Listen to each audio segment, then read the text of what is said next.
Hello, everybody, and welcome back to the Yap of Exile podcast, where discussion topics, side tangents, and hot take rants are indistinguishable from one another. I am your host, WhateverMedia, and today I am joined by a fellow streamer and content creator, build creator, and a currency farm strat expert. You know him and you love him. That's right, it is our boy Miso Shiro. Miso, how you doing, my friend? Hello. Good. Chilling. It's afternoon time. It's 5 p.m., which is the end of most people's days, but I just woke up 2 hours ago, so it's kind of the start of my day. Yeah, you got that night shift. You got that night shift schedule, but yeah, it looks like you got your cup of coffee or tea or something there, and Yeah, tea. Got some you're tea. ready to roll, dude. Well, I like I said, I appreciate you hopping on here, and we have a lot to talk about. GGG dropped a crazy bombshell on us yesterday, so we're gonna talk about that stuff. But first, we gotta hit you with the classic icebreaker that I ask everybody. So, what is one fact that you can tell us about yourself that would probably not come up in a regular conversation without being asked a specific prompt like this? So, you're in the bar yapping with some dude that you met and you talked for like an hour. This is probably not coming up in that conversation. What's one thing that Mm, we can know about you? uh I mean, I guess growing up, I was a very big on playing instruments and playing music. I really liked. I mean, I still like playing instruments and music. I just don't really do it that often. But one of the cool instruments that I picked up in high school that is the only instrument that I still even play these days. Every now and then, I guess. Back then, I played it a lot more. I picked up the ocarina. That was like a some instrument that I just thought was super cool. Of course, Zelda and everything, but I didn't know that there was actually a whole thing where the ocarina is not actually from Zelda. It's actually a actual instrument that was from I think Italy, Badrio, Italy was where it originated from, and I guess the folks over at Legend of Zelda co-opted it into their game and brought it into the popular media space. But yeah, it's an instrument that I still enjoy playing. Have quite a few of them, and every now and then I'll pull it out if I have like a song that I really feel inspired to play. That's super cool. Yeah, I'm a big music buff, and I didn't even know. I knew that the ocarina was like a thing outside of Legend of Zelda, but I didn't know where it had come from or anything like that. So that's really cool.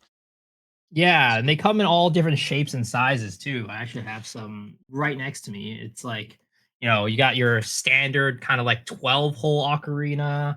You can get like a double ocarina that has like multi chambers, so you can play different, more notes and higher octaves.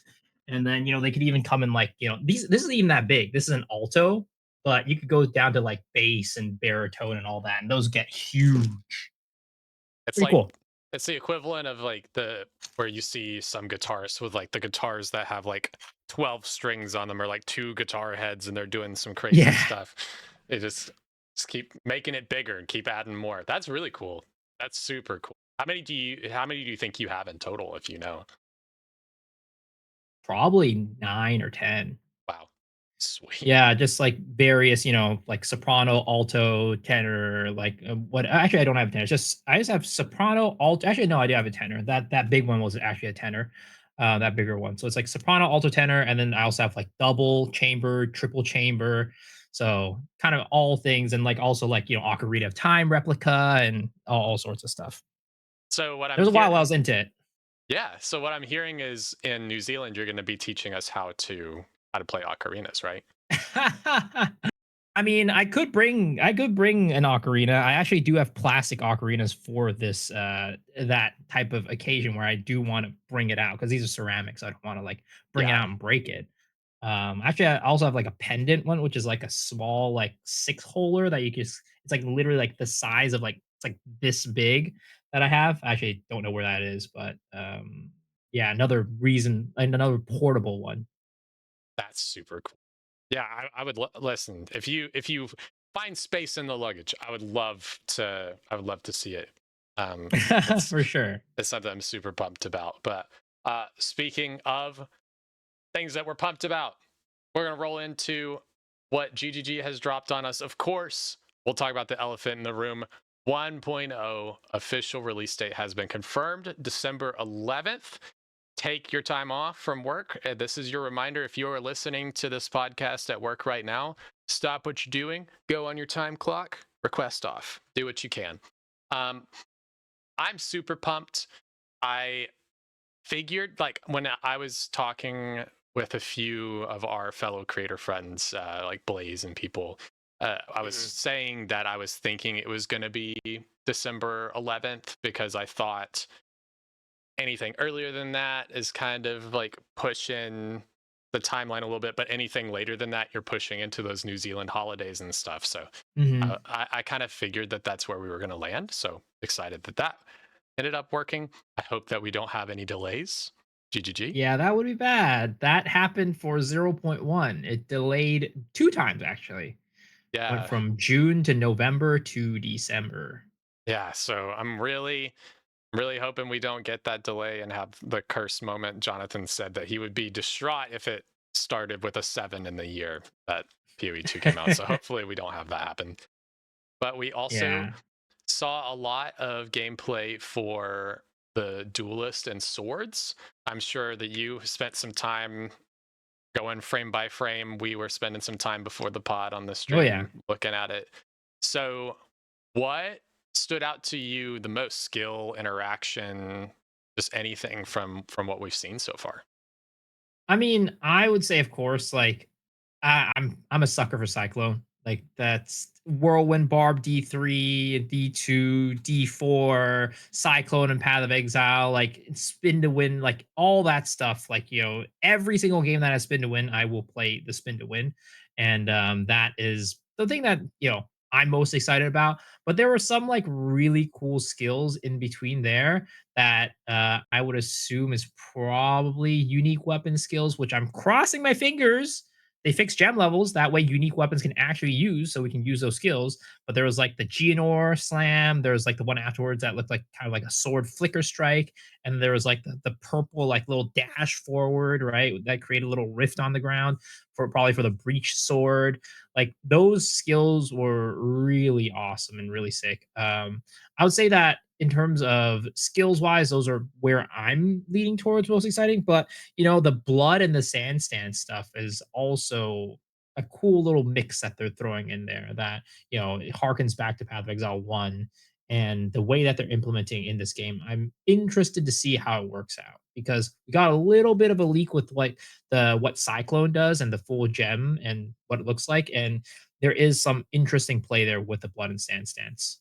Yeah. So for anybody listening, we have not, there's not been like crazy spoilers or leaks. It's just people are at Gamescom playing the actual demo. And so some people have snagged some pictures of like skill bars. Some people have captured extended footage of gameplay that they're playing on like a big overhead screen and stuff. So we've seen those things. And so we're kind of talking about those as well. But you're Yeah. not experiencing any like leak craziness that you wouldn't really want to experience. But Yeah, um, I think by the time that this podcast goes up, like YouTube VOD wise, probably the embargo will be lifted on recorded gameplay. yeah, And we'll probably get some stuff from like, Ziz and everybody who was there. Maybe Rabbit will do something. He was there. So all the folks who were there will probably have some form of recorded stuff that they can share after the embargo. yeah. So that'll be super exciting to see. For me, I agree with you. Cyclone is such a big thing. Like we knew as soon as we saw the swords, as soon as I started watching that trailer, I was like, okay, where is it? Wait, where is Mhm. it? They're either gonna make it a big thing at the end. They'll have to make it something, and we did get a pretty big thing at the end. Looking at Cyclone specifically, I thought it was interesting that you get those blood and sand buffs for the first 8 seconds that you Yes. are casting the cyclone. So it's not a permanent thing, but it also seems with the movement speed reduction and stuff like that, it feels to me like it's going to play more like whirling assault. So it's not intended for you to be like movement skilling it across the screen like some people do with like whirling slash and stuff like that, stacking Yeah. skill speed. Um, for me, the cool thing that stuck out to me is that when dual wielding, your swords are hitting separately. So Mhm. there's going to be all sorts of crazy combinations of like uniques and rare interactions and stuff like that that you'll be able to stack together with Cyclone because each blade is hitting separately. I thought that was fucking brilliant, to be honest with you. I read that and I was like, that's so cool that they decided to separate it in that way. Mhm. Yeah, I don't know how it works in Path of Exile 1, but I know there are skills that do when you're dual wielding hit separately, one after another, which I would assume Cyclone might work like that, but I actually haven't really looked at it in a while, so I don't know exactly. But I think it could definitely be really cool, especially with the focus on like uniques that they're bringing in. Like it'll be really cool. Let's just say like, and this wouldn't even be Cyclone specific, but it could be very easy to throw into Cyclone, right? Where it's like when you have like a debuff and then like a trigger or like a you hit something like let's just say one sword right has like a parry debuff right and you hit it, it hits the parry, and the second sword extracts the parry for like extra damage or something like that.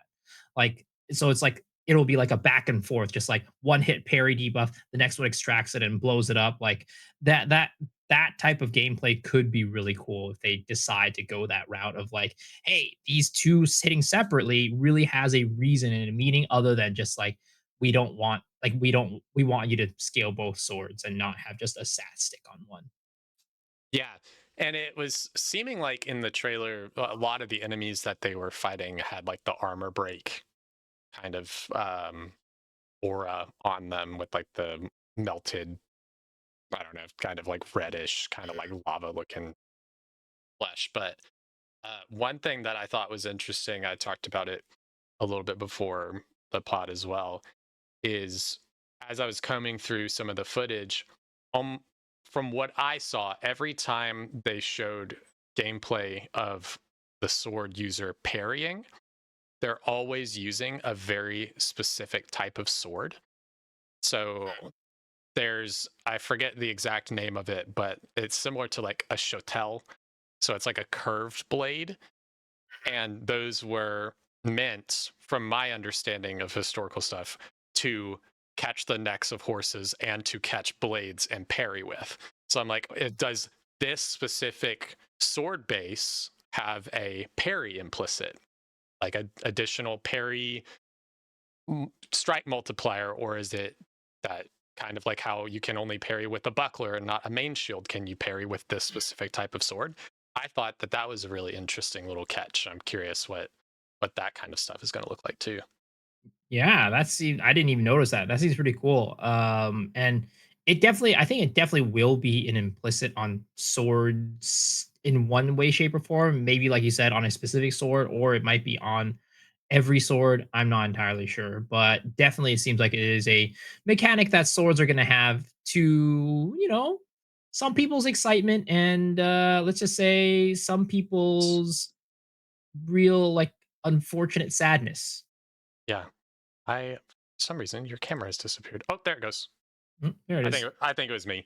I tabbed to send you a picture of the sword, and I think it broke something there for a second. Oh, no worries, no worries. But But yeah, yeah, I some people are very excited about Perry. Some people are very excited about Perry, though maybe very few. But most people will see that and they're like, "Oh, yeah, I don't know about that. Maybe it'll be cooler in the campaign, but if you want us to do that in end game, that doesn't seem like the way we want to go." But having said that, there was a little clip there with a there where they were holding a buckler and it was an active parry attack. It wasn't like a, like it applied the deep parry debuff on an attack as opposed to like a, oh hey, I'm gonna riposte or like parry you and hit you like that. So maybe there's some different stuff where it's like an active skill. Again, it looked like it was on a buckler. Maybe it's a skill gem, maybe it was a unique buckler that has that kind of like active button that you can apply as parry debuff without actually parrying. yeah, yeah, that would be really cool. I saw related to that, I think, in the like cyclone image that we saw with the skill details, I was looking at the skills kind of in the background of that bar, and there's like perforate and stuff like that. There was world splitter, which looked like it was the Geonor slam, and then the one at the bottom was called engage instead of Mhm. disengage, which I thought was interesting. It kind of seemed like it was one of those things that might be like parry related. Um, so I don't know. Maybe, yeah. And Worlds so, it's like I was, like, sitting there, I'm like, "Oh my god, please, can you just send us the images for the other ones? I'm you have all of them on the screen right now, I just wanna see the other ones." And World Splitter is one of those where I'm like, "Oh, interesting." Like, the little icon did look like kind of the Geonor skill, but I think the Geonor skill is gonna come on a unique sword, so I was curious to, like, see whether they just did that and, like, added in there because the sword wasn't in the game, or if it was like something else. Some people were saying that it might have been the really big looking sword on one of the press release images, right? The huge great sword, because that's a very interesting sword because if you look at the PoE 2DB sword bases, right? All the two-handed swords have the same attack speed.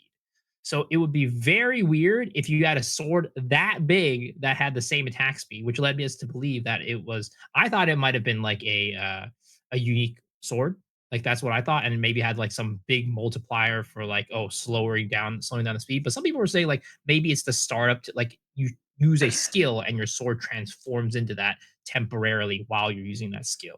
So I don't know. I'm still leaning more towards the unique sword side of things, but maybe they were saying World Splitter was that big sword. Yeah, it could be. I'm not 100% confident in any way because we have so little. We have so much, but we have so little. And We'll probably find out tomorrow. yeah, we'll probably find out tomorrow. The thing is, though, if that is a unique sword, that thing is we're Buster Sword levels. We're Even Gut bigger than Sword. Buster Sword, I'd say. It's It's crazy. huge. Imagine cycloning with that thing. Like it's like that's crazy. I'm also Mhm. curious what cyclone kind of scaling would be like with if you did Giant's Blood and did two-handed swords. Like you could probably Mhm, yeah. send those numbers through the roof. So Yeah. People were saying like, "Oh, can you not do Giant's Blood with swords?" Because it said it was like dual swords and like two-handed swords, right? Were like the requirement, but dual swords could also just mean two-handed swords. So it should work with it. And yeah, we'll see. We'll have to see how it goes. It'll be interesting for sure. yeah, I think that line is mainly clarifying that you can't do cyclone with like Sword and shield. a sword and shield kind of situation. Mhm. Yeah, Sword and board, yeah, but you can which is weapon swap unfortunate. it. You can weapon You swap it, can. but yeah, lose the Yeah, block, I because in guess. Path of Exile 1, one of the main ways to play Cyclone, I think well, actually, no, sorry, that's Flicker Strike. I'm thinking of something else. But yeah, it is a little bit of a bummer, but, GGG has their way of, like, in Path of Exile 2, restricting things based on, like, weapons and weapon classes and weapon types. Yeah, and it makes sense to me because if you were doing cyclone with a sword and a shield and you're just like slapping dudes with a shield, it'd be kind of weird. It would be kind of weird. So I get it. I get where they're coming from with that. Um, with that though, we this is the big reveal. Everybody's been waiting for swords. I'm sure that you are happy to see that it's not coming in 055. I was watching a certain clip on Exiled again as I was eating my lunch today and saw I that didn't even know you it got clipped there. I didn't even know it it got is the included in last there. clip in the most recent Exiled Again video, letting us know that you were gonna shove an entire remote up your ass if it came in 055. So I'm happy for you that it is in 1.0. So you can rest Yes. easy. You are safe. But I my, mean, I did make another bet too because somebody was saying that tomorrow's live stream is going to be entirely about 1.0, and I said there's no way. Tomorrow's stream is 100% going to be mostly 055, and I made the bet again. I'm like, look, if it because the entire thing's 1.0, I will also do it for that. well, so you're not safe yet, but I feel like you are. I because they've said I'm it's it's pretty clear it's going to be 055, right? So yeah. I'm not too pressed about that. What I am curious about is, well, we have two fronts here. We have, well, if they've shown us swords for 1.0, what all things are they going to show us tomorrow with 055? And what other things are we going to see at ExileCon if they're already showing us swords, right? So let's start with the future. We're going to start with the big hopes and dreams. Do you think that we'll see another class or two or all of them Who knows at ExileCon? I think the chances of all of them is basically 0, as close to 0 as possible. 2, I maybe give it a 10% chance. I think there is a pretty good chance that we get an extra class, like we get swords and then maybe we get another class. Because I like logically thinking, right? They're gonna be showing something big at ExileCon that they want to surprise us with. Because we know all the big things at this point, technically, right? We know Act 5, Act 6 is gonna get revealed. We know there's gonna be a new league mechanic and then we know there's a new class. Realistically speaking, what else can they show us that is really exciting that we don't know is going to be coming or would catch us by surprise, right? And that would, to me, the only thing left is a new class. Because, like, oh, they're going to announce Toda. Like, I don't know. I don't think that's like that exciting. Is like, are they going to announce like, oh, here's some more ascendancies? Like, sure, it's all right, but it's not at the same level as an act or like a new class or something like that. So it's like realistically, I feel like the only thing left to surprise us with is a new class. Now, I know they have said that it is really hard to make a new class and like it takes a long time to do so, but it's technically, it's 6 months, right? A lot of time between. And again, I think they got a surprise with something. So that's kind of the only place that I can bring my mind towards. But, maybe they got something else that it's like so far out of our expectations that I can't even think about it right now as a possibility. Yeah. What I'm hearing is PoE Mobile. That's what I'm hearing. But I actually do think PoE Mobile might have a little bit of a presence there. I'm not like, and I'm not even kidding. I think it might be at least mentioned, like, hey, like if anything, it's like, hey, we're still working on it or something like that, right? But in terms of like PoE 2 stuff, I think that they a new class is where I'm leaning towards. do you think we get PoE 2 mobile before PoE 1 mobile is released? Do you think Well, we get I an think announcement? I think PoE Mobile is gonna be a separate game. I don't think it's gonna be connected. It's gonna be related to PoE 1 or PoE 2. Like, you're not gonna be able to play PoE on the go like that. It's gonna be like a Diablo. I mean, this is taboo.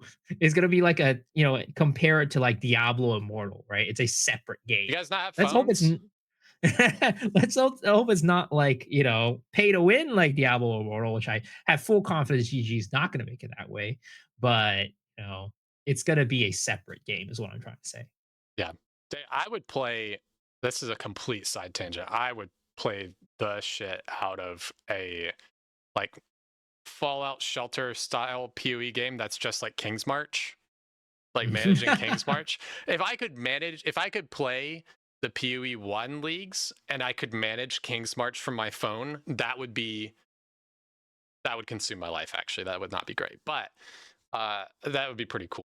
Um with 1.0 with ExileCon, I think you're right. I think we get a class in addition to swords. If you had to pick, you were the one who gets to decide which class is coming alongside the duelist for 1.0 that we're missing. Which one would you pick? I would personally want Shadow, but if I were on GGG's side, I would probably pick Flails and Templar because it's like, they're very different, right? Swords and flails are very different in playstyle and like look and feel and everything. Whereas daggers and axes are both slashing weapons still, and I think like because of that, they're on a similar spectrum. Now I know that they have showed axes before, and they were very much like throwing axes was a big thing. So that is technically a little bit different, but I think that if we're going like full opposite sides, I think swords and flails would be a very good complementary set of classes to set out for like different audiences, right? As much as we're excited about swords, there are also people who are not very excited about it. And I think if they're not excited about swords, I think that they're probably not as excited about daggers and axes, and maybe they're sitting more on the flail side of things. Yeah, I can agree with that. I think, paladin, everybody wants their holy paladin in the game, right? That definitely would be probably where they would want to go with it. I agree on there. My personal selfish, I also just want Shadow. Just gonna be honest, guys. Sorry, I'm a sucker for a rogue. I just want it. But yeah, I think that you're right. It would be best interest to go paladin and Templar and kind of get that kind of archetype in the game. And because the others are kind of like you said, daggers and swords, they kind of can play together. Like, sure, with Shadow, you'll have like traps and things like that, but we already have some hazards in the game, so it's not like they can't balance that stuff at all. Axes, you know, obviously they'll have all their unique stuff, but we're going in between maces and swords with axes, right? So you're kind of already covering those archetypes. So I would say Templar is probably a safe bet. That'd be a pretty cool one. Mhm. Yeah. Sweet. Well, if we get that, that would be super exciting. Do you think that there will be a push by GGG to, if we're not launching 1.0 with all of the classes, which I don't, like you said, there's Yeah, a it's not gonna happen. 0% No way. chance. No way. How long do you think they're comfortably going to wait? Do you think their goal is going to be a class a league, a class every other league to get I everything in the game? I think at like minimum, right? A class every 2 league. Like I think that's the at they are working their ass off and just pushing it real hard. I think at the very minimum they can, or maximum, I don't know. Whichever one. I think the most they can do, right, is a class every 2 leagues. I think, if you want a class every league, that's not going to happen. That's just I think it's too much for them. They have mentioned before that it's just very hard for them to make classes, and that's the reason why we have been getting a class every 2 leagues, right? I'm assuming 0.1, they already had everything set for a long time, which is why they were able to do 0.1, 0.2, right? With 0.2 having a new class. But then you think about it again, 0.3 didn't have a class, and then 0.4 has a class. 0.5 has no class, and then you get a new class in 1.0. So at their current cadence, it seems like they are doing one class every 2 leagues. Um, and again, 1.0 might be a little special since it is a big reveal we might get to, but in a normal situation, not like a big reveal situation, I think we will be getting one every 2 leagues at the most, like very, very pushing it one every 2. Yeah, I think that I would align with that. So it is a lot of work, and I know that like Druid was supposed to come out in 0.3 in theory, but then it had to get pushed because they were designing basically classes in one. Like it's a Mhm. lot of work to do that. We still don't even have all of Druid. We're still missing an ascendancy, but yeah, I think that the two every other league cadence would be good too because that's still two classes in a year if we're keeping to this 4 month cadence there. And so that has almost all, if you can get two classes in with 1.0, how many are we missing now? So we'd only have 2 left We only have after two. that. We'd have Yeah. So, Shadow Marauder, right? And yeah. then that would So, release all of it in 2027. That means one, yeah. So 1 year. Yeah. I think that's a reasonable timeline for all of those things. With 055 coming, hopefully we're going to find out tomorrow. We're missing two, as I mentioned, we're missing two ascendancies. We're missing our Arcane Archer, which we already know about.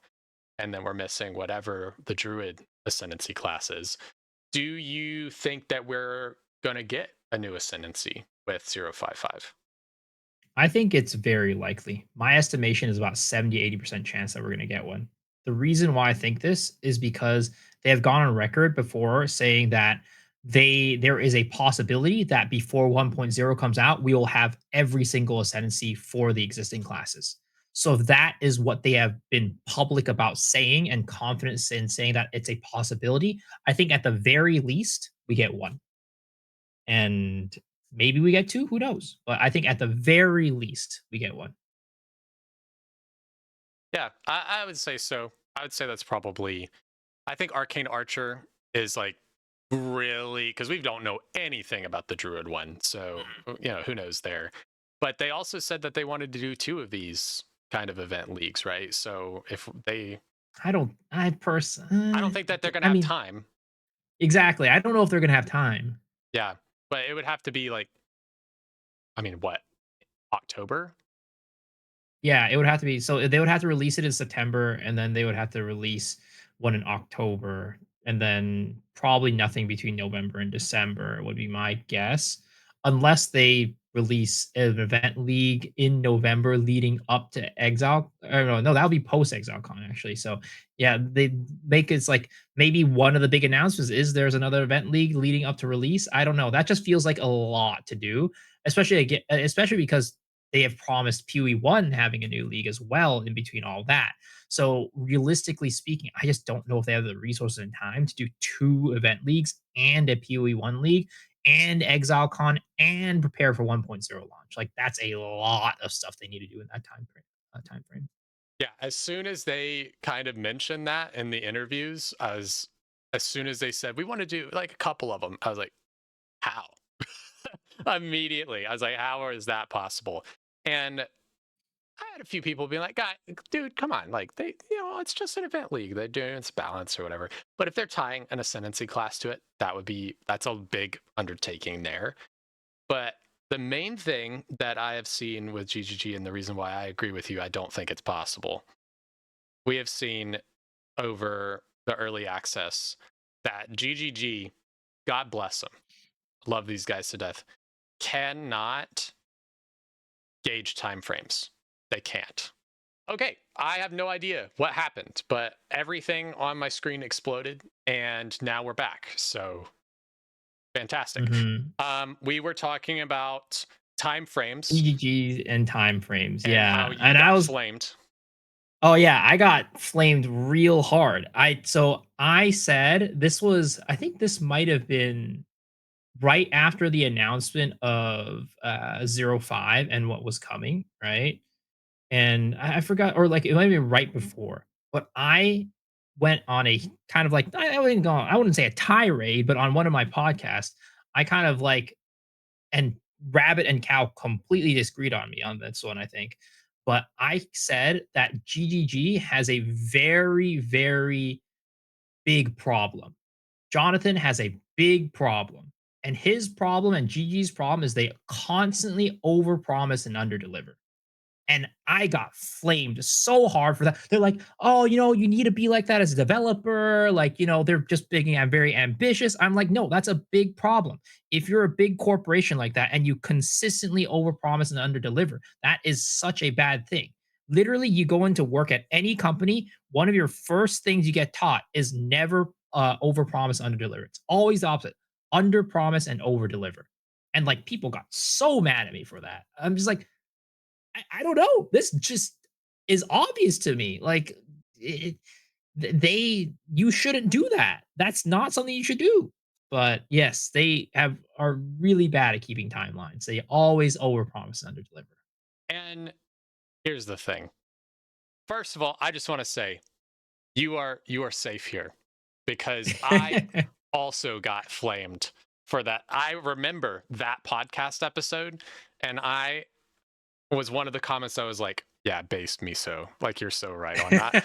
And then people were pissed, dude. And I made a video. It was titled something like the biggest problem with Path of Exile 2's early access. And the thumbnail is Jonathan Mark sitting on the couch, and it's Jonathan being like, deadlines and meeting all deadlines. And then it was Mark with the speech bubble being like, full in-game rework. Uh, and it turned out great. Yeah. Don't get it twisted. It turned out amazing. And what I think that people misunderstood listening to that podcast, and I can try to explain it. I'm probably gonna start a fire in the comments on this one, but you know what? Thanks for the engagement, boys. What I think people misunderstand is we are coming at this from a perspective of such passion and love for the game.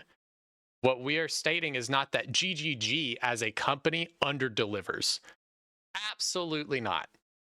Look at their track record. These games are incredible. The amount of stuff, the quality and the amount of content that these guys can put out is industry defining, right? But what we're saying is very often they would state in interviews and stuff And the main issue is getting really excited. And I'm so happy they're excited about their projects. I want them to be excited about that. But they get really excited and they're like, oh, yeah, surely we can do that. Yeah, I'll fix it tomorrow. And you have those moments where you're like, yeah, based Mark, you're going to fix the issue tomorrow. And a lot of the time they do. But when they state, oh, and we're going to have 2 event leagues and we're going to do this. And then, early access for PoE 2 is only going to last 9 to 12 months. And here we are, we're 2 years in. And they make these promises. And you have to give some sort of timeline. Delays happen. You don't know the full scope sometimes. But that's part of the problem that I was like, okay, if we're not 100% confident that you can nail it, I'm not saying don't say anything, but just Mhm. reel it in a little bit Yeah. because you don't That want w to make that statement and then people take we're spoiled rotten, so we fucking take it and we run with it, and then we get disappointed when that's not the case. And that's how I felt when they announced 05, and I was like, it's going to be, I'd taken time off when I thought that it was going to be, and then it was a month after when I thought it was going to be, and I had to work, and that's my fault or whatever. I had to move it and all the things. It's fine, but I was like, man, that really sucks. I really trusted them to have this thing done, and multiple people were like, dude, just why? I don't know why you're so upset about this. Like, just let them cook. And I'm like, I'm trying to let them cook. But yeah, dude, I 1,000% agree with you on that. So you are not alone. I've been leading teams for almost 10 years, and the first thing is don't make a promise you can't keep, boys. Exactly. And it's, people are like, "Oh, it's their job to hype things up, like, they need to do this. If they don't talk at all, that's a problem." Well, it's exactly what you say, right? Don't promise things. So don't say it in absolutes, right? Like, I can be very excited about them, like, for example, the death recap, right? That was perfect.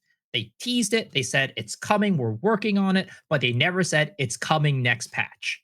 It's never coming, and not like, "Oh, it's coming in a week." It's like, "We're really excited about this. We're working on it. It's super hard. I think you guys are going to be excited about it, and we're going to try to get to you as soon as possible."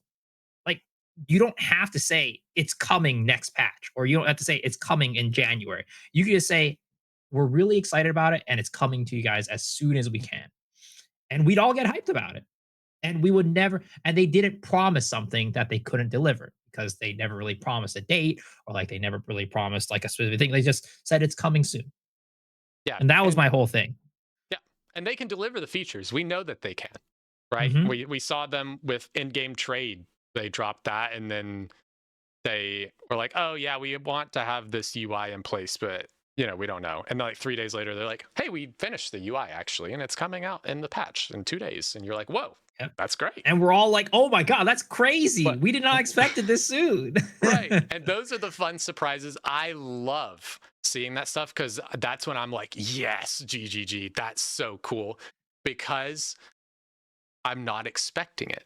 And that's what I'm Exactly. really hoping for with like Exile Con and everything, bringing it back is I really hope that we can get some crazy stuff that they are very quiet about and they can just boom, drop it on us and we're all losing our minds.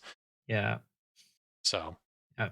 I mean, we all love Path of Exile. We all have our highest faith in GGG to deliver a good product, and we want them, and we expect them, and we want them. We think they will.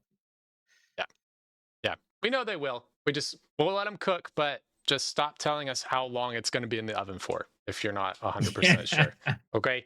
That's our thing. All right. Good the comments. Oh boy. Okay.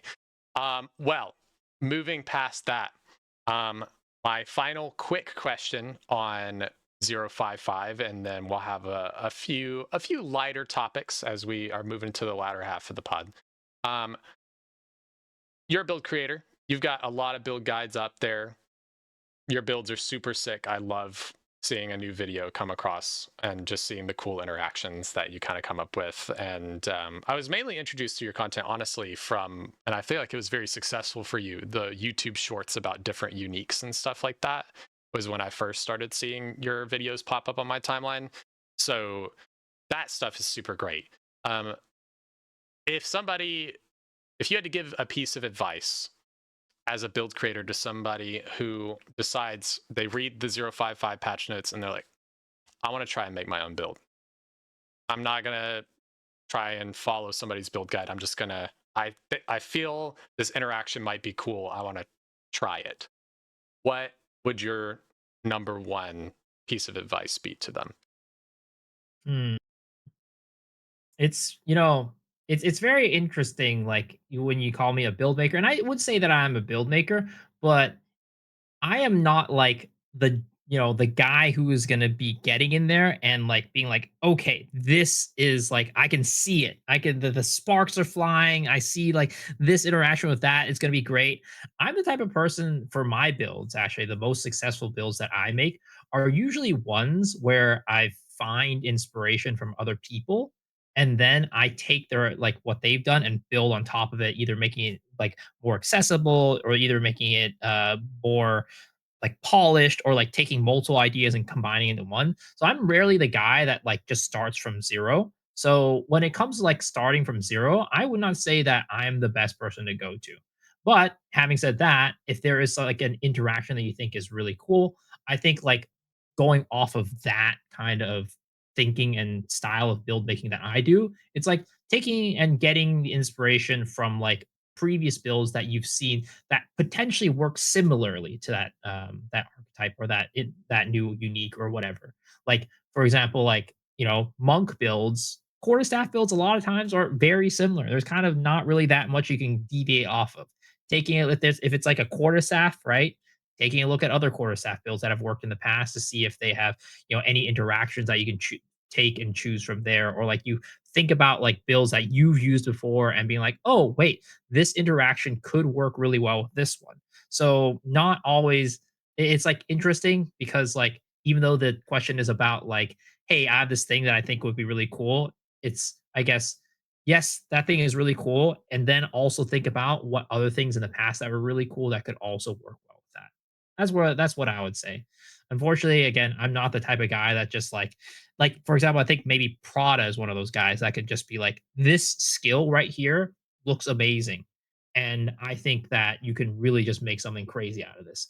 I'm usually not that guy, unfortunately, unlike him. But again, I think like I do a really good job of like seeing gaps in like other builds or like places that could be innovated and changed upon and just made more accessible. That's kind of like what the types of builds I do. It's just like I don't like doing overly complicated builds. I like using builds that are pretty straightforward to build for people to make. And usually that partly that comes from like taking a look at some really complex stuff and kind of breaking it down and making it simple. Yeah. Yeah, I think that's great though. But yeah, I think it's great because what you're kind of doing, and what I've encouraged people in the past too, is when you want to do your own build, that doesn't mean that you need to start with a blank POB and work in a vacuum. There is nothing wrong with looking at PoE Ninja or looking at other builds that, like you said, work similarly to kind of gauge, okay, how are they scaling their damage here? How are they scaling their defenses when so much is put into this or that? And going ahead and analyzing those things will teach you way more than you will learn just from like bashing your head against a POB and trying your best. Um, my thing that I would encourage people as well on top of that is don't give up on an idea too early. It is very easy to start setting up an interaction and you run like a map and you're like, oh, that didn't feel good. All right, well, it's dead in the water, and you kind of give up. My biggest example of this, 0.3, I saw the changes to toxic growth, how it didn't make you fly backwards anymore. And I was like, oh, I want to do like toxic, or I want to do like toxic rain, but in PoE 2. I wonder if I can make that happen with this skill. And I took it to Act 2. I league started it, and it just was kind of feeling meh. I re-rolled, and then I came back to it later. And then if you think back to 0.3, what did we think a lot about? It was a lot of gas arrow, toxic growth. That same thing ended up being like a super meta thing for 0.3 and 0.4. And I was on it. And I could have been one of those first people in there with a build in maps going, oh, guys, this is really cool. And I gave up too early. So don't give up, guys. And then also, if you hear, hey, guys, around your build, just be prepared that it's not going to be there much longer. But uh, rest in peace. Uh, Yes. but talking a little bit, we won't talk a crazy amount about PoE1, technically PoE2 podcast, but I want to touch on it because there's a lot of crossover. You and I both played 3.29. I know that you played it for a couple weeks. You seemed like you had a good A bit, week or so, a a week or little bit so. over a week, yeah. Um, how do you feel about the patch overall? Just as Mm. doesn't have to be crazy, but Yeah, so I'm not like even in Path of Exile 2, I would not consider myself a blaster. Like I'm not out there trying to min max currency and like trying to find like the most OP ways to get money and whatever. I like to find the mid max area where it's like, okay, this is really comfortable for me. I'm getting a good amount of currency, but you know, it's not going to cost me an arm and a leg to start setting everything up. And like my character doesn't need to be like uber juice to do all this farm, right? I try to find that like perfect sweet spot where it's very profitable, but it's not going to be like, you know, too much work to get going. And I would say that if you are one of those blasters that liked min maxing, right, this patch probably in 329 was not very good for you. There was, you know, from what I hear from the blasters, from the fub guns of the world, they were not happy with the state of ground loot. They didn't like how, you know, no matter how much effort they put into it, it felt like they were not getting anything to drop on the ground. They said that it is more of tile loot, which is like opening chests, opening strong boxes, and they didn't like that. Personally, again, I'm not a big blaster, so as long as I'm doing something that's fun, as long as I'm interacting with the game, killing monsters and killing the monsters is fun, that's all that matters to me, right? Whether the farm comes from boxes, whether the farm comes from drops, whether the farm comes from whatever, it didn't matter to me too much. So I actually had a really good time in 329. I think that the scuba mechanic was very casual friendly. There was a like you could just kind of go in and do whatever and just earn money. You really didn't need to have a strat. You could just literally my way of earning money was run scuba as fast as possible. Run as many as possible, as fast as possible. Get the sulfur, get the messages in a bottle, get the different chests, right, and just get in and out quickly as possible to earn money. And that was great. I got my mage blood real fast, and it was a good time. Um, Mapping wise, I was playing Mamba, so it was a build that was focused around destroying an entire map in one hit and getting a bunch of ground loot. But once again, for me, I just enjoy killing monsters. I just enjoy playing the game. Crazy, right? Just enjoy playing the game instead of worrying about tinks. So like I would still also map and do Abyss, which was not very good for the longest time. And I just have a lot of fun. Just like I press I press my freaking Viper Strike, entire screen melts. I'm like, wow, this is amazing. Sure, you know, drop wise, nothing was really dropping, whatever, but it was fun to press the buttons. It was fun to kill the monsters, and that's all that mattered to me. So overall, I'd say I enjoyed this league. I think that the scuba mechanic was really the saving grace for a lot of people. I think without scuba, it would have just been kind of like a pretty bad, like a very bad league, let's just say. But yeah, I know that a lot of people didn't really like it.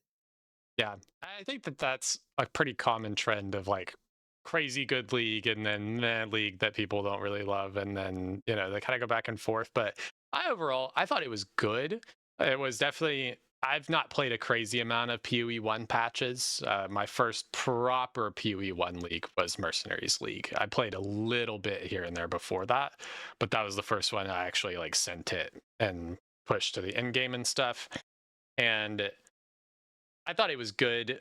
It did feel very like Delve Expedition light, and it was very, like you said, casual friendly. I didn't struggle to jump into it and immediately start doing stuff in it. I thought the crafting was phenomenal.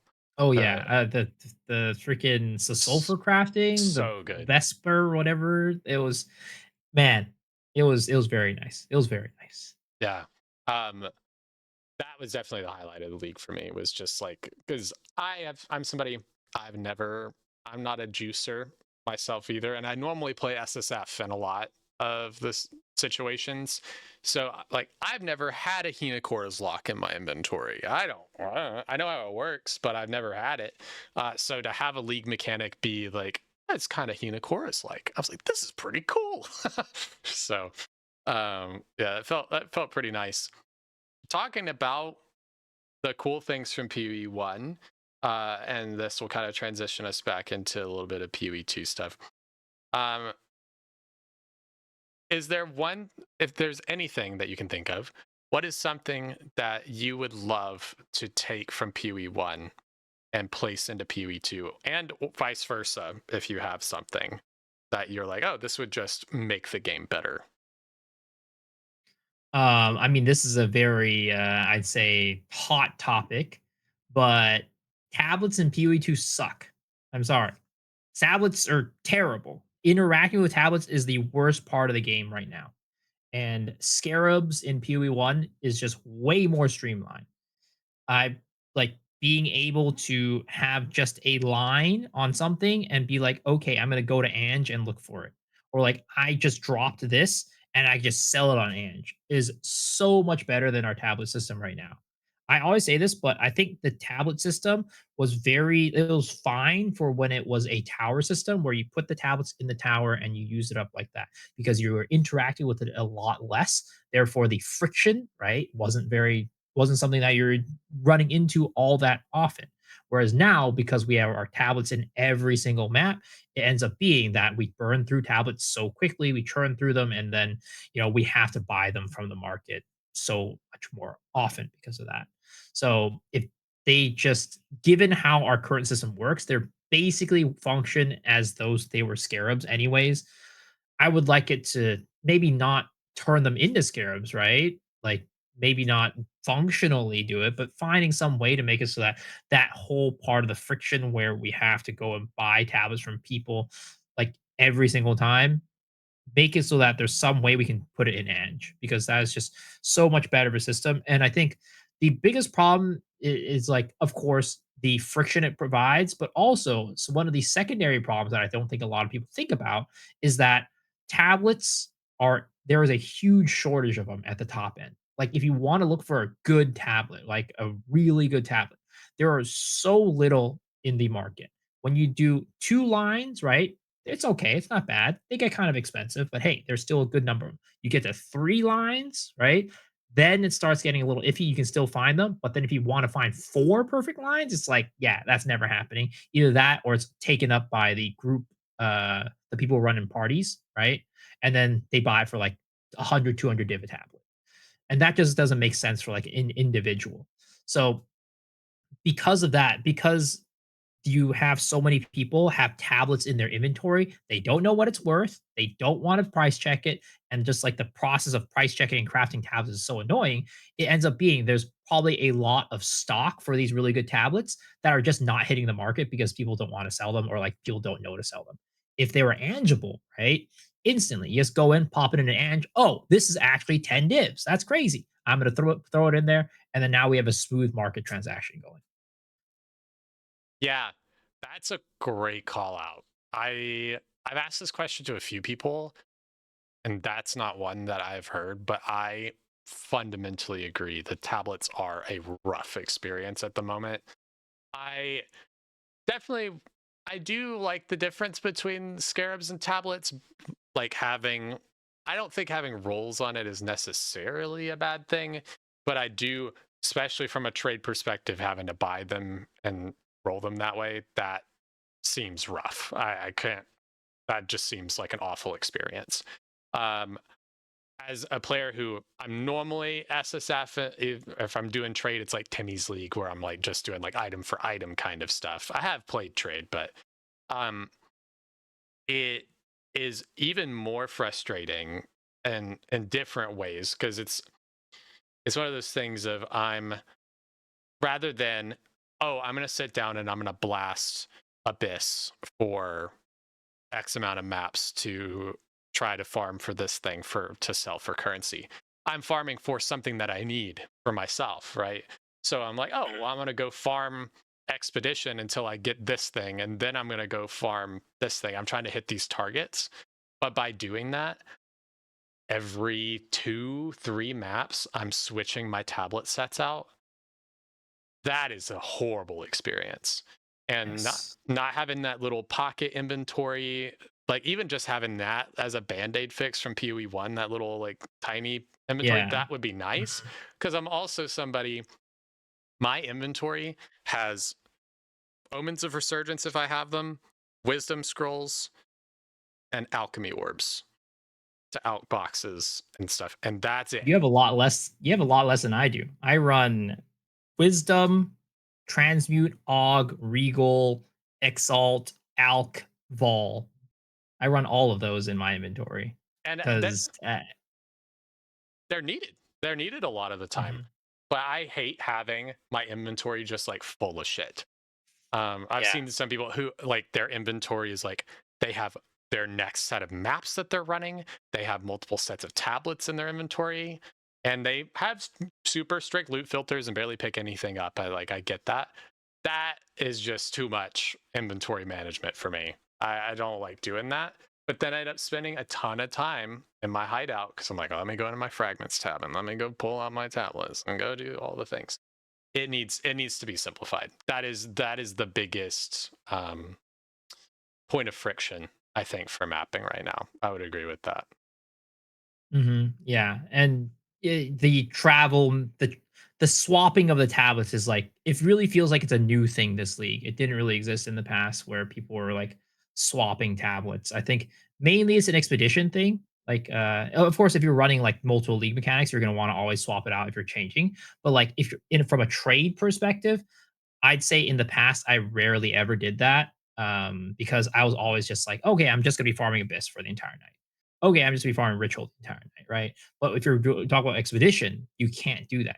There's travel tabs and there is non-travel tabs. And if you want to be min-max this league too with cities, right? You have your travel tabs to your cities, and then when you get yours to your cities, now you're swapping to your actual tabs. Like there is a lot of friction around it right now that really would I would like to get rid of if we can. Some people have suggested maybe we should have loadouts. Like here is a city loadout where my Atlas master changes to this, my tabs change to this, right? Even that I think is a little bit too annoying because I do think like if we're talking about like just like friction itself, I also think the Atlas master system can be a little bit of a friction point as well. Because let's say you're running Sims, right? And for Sims, I always run Doriani. But when I'm running maps, I always run Jado. And then if I'm doing Sims normally, which is like, what you would do in SSF, right? You'd farm the splinters. Then after you're done farming the splinters, you'd go into Sims. So a lot of times I'll be like, oh, I completely forgot to swap my Atlas Masters. I was running like 10 maps, got 5 Sims. Now I'm going into the sim, but wait, I forgot to swap it. So there's just a lot of swapping things right now that I'm not too happy about either. Like both tablets and Atlas Masters. Preset could help out, but I don't think it's the solution. Yeah, I can't tell you how many times I have opened a map and the portal opens because I use the Jado node to reroll layouts, but with Valve maps. And I'll open a map and I'll see the portal open and it's the same map name, and I go, I didn't change my Atlas Master. Yep. Oh my god. And And sometimes it's not even that I was using a different one, it's that I changed a node on another one and so it yes. automatically switched to it. I'm like, "Oh my god." Like why is there no confirmation of that whatsoever? Oh man. Yep. But And then now you gotta run that crappy map. Now you gotta run trenches. Now you yes, gotta run mire. Now cuz you I gotta run, whatever. and I can't even go, "Oh, well, I lost that waystone. Let me make another waystone and throw it in there and run it back." Nope, because I'm going to lose all of the modifiers if I No. reopen that map. No tabs, no tablets. Feels bad, and that's happened to me a little bit in PoE 1 as well, where I go into a map and I'm like, "Oh, I forgot to switch my Atlas tree." But that happens way less often in PoE 1 than doing And the if you're masters in in PoE PoE 2. 1, it's very inconsequential. You're just like, "Okay, I'll just open up another map afterwards." Right. I throw away this map. Oh, big deal. Yeah, because it's not taking up a literal spot in space. So yeah, Yeah, those friction points definitely need to be nailed down. That's a good call. I didn't even think about that, but that actually is a crazy big friction point for me. So thank you for bringing that fresh revelation to me. Um, as we are getting ready to wind down, ish, one, I want to say thank you again for coming on here and yapping with me. I really appreciate it. We'll talk a little bit more about just lighter topics in 05, and then we'll wrap up here. But um, 05 changed a lot of mechanics. We saw reworks to a bunch of stuff. What is or was and is not anymore? I don't know. However you want to categorize it. Your favorite farming strategy, favorite mechanic to farm, and what is your least favorite to farm? Mm, I mean, I'm favorite is very easy. I'm a big Abyss guy. I just love Abyss. I think Abyss is the best mechanic in Path of Exile 2, hands down. It interacts with other mechanics, right? You know, you wisps, strong like essences, expedition, right? It just interacts with other mechanics very seamlessly. And I don't know, something about dropping that Omen of Light, dopamine that rushes through my body is just on a different level. I don't know why. The Omen of Light could be worth like, I mean, they're always gonna be worth a good bit from what I can tell, but they could be like not worth all that much, but still dropping an Omen of Light, still just just seeing those words on the screen, I just get excited. I It's just really awesome. I love Abyss. And I like this might be not everybody's cup of tea, but I really do like the mechanic of pulling the mobs out of the Omnam's Void and then killing them for the better omen. I think it's fun and interactive. In Path of Exile 1, it could never work out. The speed that that game moves at, it just doesn't work out. But in Path of Exile 2, I think it's perfect. The snakes that got added this league, I could do without those. Those are quite frustrating, but still, Abyss is my favorite mechanic of all time. My least favorite mechanic is probably Expedition. And it is just, I don't like, in the same vein of I don't like having to go look for cities and having to go set up the freaking like mirror for Delhi and doing all this setup to actually just run a map. It's kind of the same thing with the Expedition. Where one, now I have to go through travel maps. And then two, when I get to the actual expedition itself, now I gotta like sit there and like plan out. Okay, well, I gotta put this marker here and then marker. Well, first I gotta scout out the entire map to see what markers there are.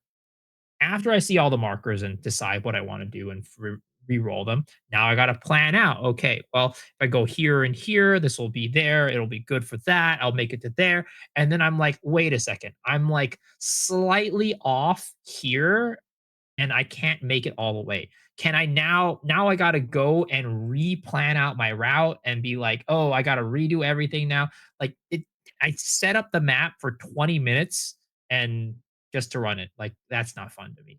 That is not fun at all.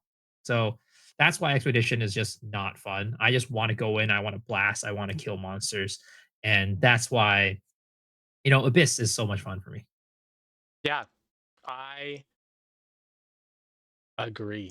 I agree. I think Abyss is definitely the best mechanic. I have loved Abyss since 03.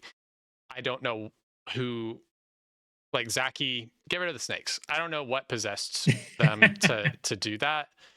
The interactions that I've had with those mobs, where it is like the void and the snake thing, but I've also had them with like proximal tangibility, and then I've had them with like Shroud Walker, and so I had one on a hardcore character where it's there, I can't attack it because it's doing its thing and it's in the smoke, and then it comes out of the smoke, but it's doing its invincible thing, and I move out of the way, and right as the attack is procking, it shroud walkers on top of me and almost one shots me. And I'm like, GGG, get this shit out of the game. This is ridiculous. There's nothing you can do except stand there.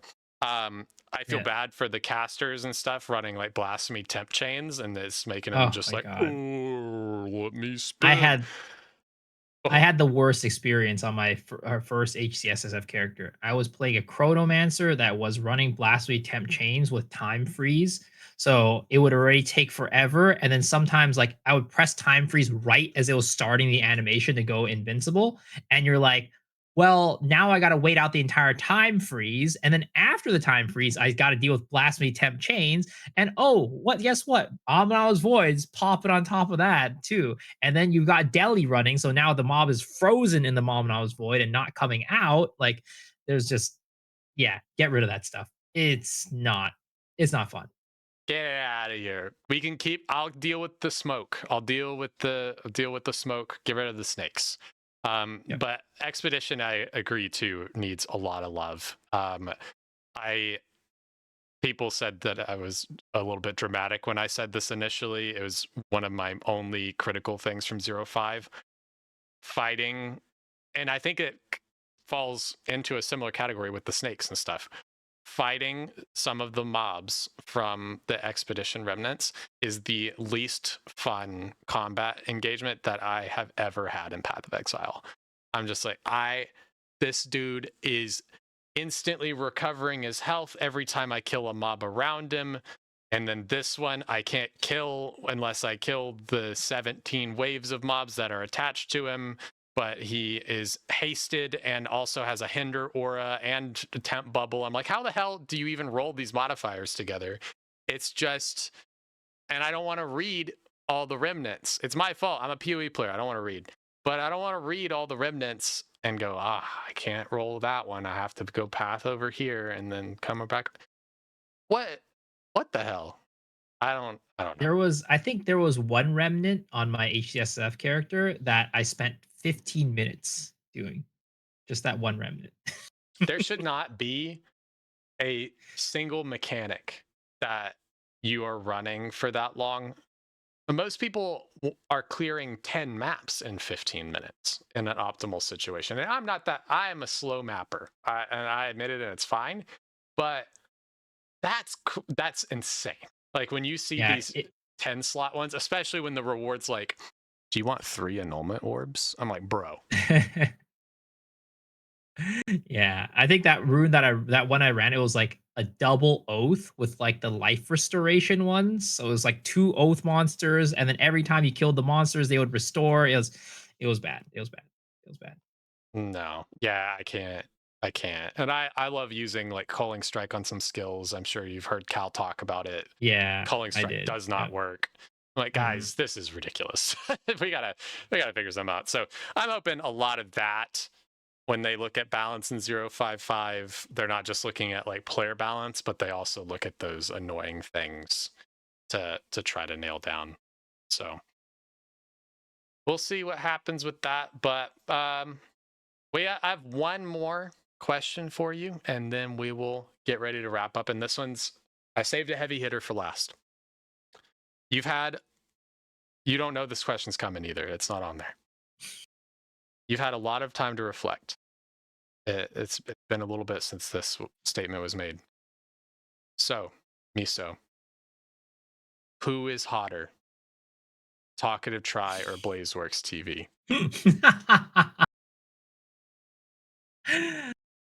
I The am people need to know. sorry. I'm sorry, try, but I still stand with my statement. Blazeworks TV is 100% hotter than Talkative Try. Try, he's a homie. I mean, both of them are homies, right? I like them both. They're both great. But in my opinion, I still think Blazeworks TV is still more attractive than Talkative Try. They're both attractive men, but Blazeworks TV just, just a tier above. It's just not fair. I don't know how he gets to look like that dude. I'm just gonna like that man. That man is so photogenic. Sorry, tried the haircut. You're looking great, but it didn't quite take you there. I had Try and Blaze on episodes back to back, and so I had to ask. And I will say, Try did say that he also thinks that Blaze is more attractive than you, Miso. So it seems that Hey, I Blaze is just I'm on the bottom tier there, all right? I'm at the Nah. bottom. I'm at the bottom here, so I totally understand. But I just had to make sure that the opinion hasn't changed. I actually realized I have one more final bonus question that's super fast, that our homie Major Aimless asked me to ask you. What was your Alright. favorite gotcha game of Gamescom? Oh, I mean, I didn't maybe this is, bad, but I didn't watch Gamescom. Oh, there you go, Major. He didn't see it. There's a lot. There was a. I mean, if this is not a gotcha game, but I know Ananta is coming out on January 15th, so I'm excited for that. That's one I've been paying attention to a long time. It's not a gotcha game, but it's very in that ilk, I guess. Right? It's in that ilk. But my favorite gotcha game of all time, Uma Musume Pretty Derby. It's not going to change. I'm sorry. It's just not going to change. We respect it. We respect a consistent man. The gotcha game hasn't changed. His opinion on Blaze versus Try hasn't changed. He sticks to his guns, and we appreciate that about him. Oh man, dude, thank you for coming on and yapping with me. As hopefully this has warmed you up, because tomorrow you got a lot to yap about, and I'll be in that chat screaming about something, yapping with you. So I'm really looking forward to watching the reveal and listening to you and the homies talk. But um, for anyone who is not aware of your content, where can they find you? What do you have? What do you have coming up? Twitch.tv/MesoXhero, YouTube MesoXhero are the main places, but I'm also on TikTok, X, Instagram, all the socials, you can find me there. I mean, right now it's just all 055 stuff. So tomorrow we're gonna be doing a co-streaming, like us three, right? Me, Cal, Rabbit, we're gonna be co-streaming the live stream, and then afterwards we're gonna hop straight into a podcast, and then just talking about everything 055 and probably some of the Gamescom stuff that Rabbit saw. It's gonna be really fun. Really having a good time. And I guess by the time this goes up, right, this is probably gonna be today, the day of. So yes. Yeah, I'm gonna try really hard to get this video up in the morning so that it is still relevant. I'm like, gotta gotta nail that down. But yeah, dude, awesome. Well, thank you for coming on. I know that it's a busy season, but I was like, I've talked to a lot of people, and I was going through all of our fellow creator friends. I was like, I haven't talked to Miso yet. That's so crazy. So I appreciate you just being willing to just hop on like that. But I hope For you have sure.